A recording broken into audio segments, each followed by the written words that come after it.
नमस्कार दोस्तों, मैं राजेंद्र कुमार राठौर एक बार फिर आपके सामने उपस्थित हूँ एक नया टॉपिक लेकर। नया टॉपिक क्या, हम पिछले ही टॉपिक पर बात करेंगे। हमारा पिछला टॉपिक आर्टिकल से एन था।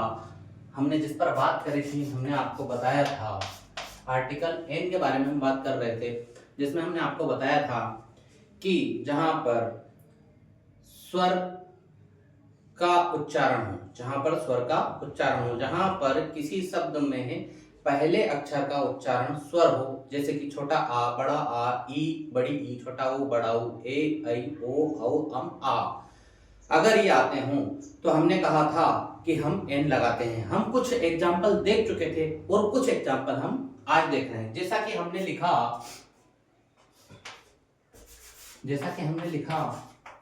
MCA, अगर हमें इसके सामने लगाना है तो हम लेटर एम को देखेंगे और हमने एम लेटर को लिख के देखा तो उसका फर्स्ट लेटर ए आ रहा है जो कि स्वर है, इसलिए हम यहां पर एन लगाएंगे।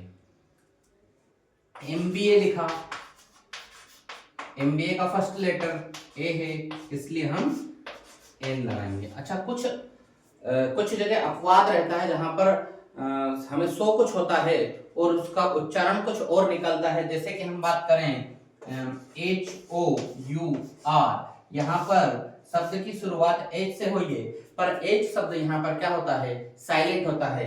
इसका हिंदी उच्चारण आवर होता है। अब हम देखेंगे कि इसका हिंदी उच्चारण आवर हो रहा है, इसलिए यहाँ पर एन लगेगा। ऐसे ही हम एक और शब्द देखते हैं ऑनेस्ट, HONEST, यहाँ पर भी एच साइलेंट है, इसका हिंदी उच्चारण ऑनेस्ट होता है, इसलिए हम यहाँ पर एन लगाएंगे।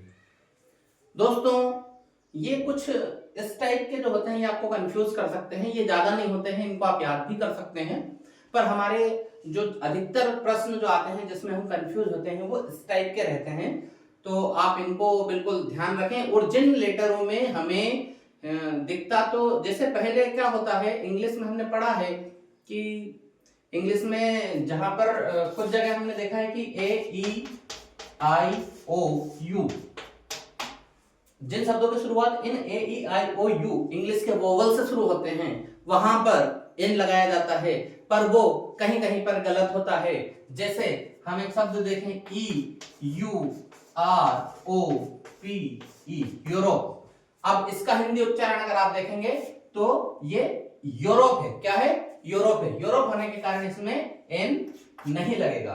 तो हमें इंग्लिश के इन वोवल साउंड पर नहीं जाना है। हमें क्या करना है, किसी भी शब्द का हिंदी उच्चारण देख लेना है। अगर उसका हिंदी उच्चारण आ से लेके आहा तक है तो हमें ऐसे शब्दों के आगे एन लगाना है।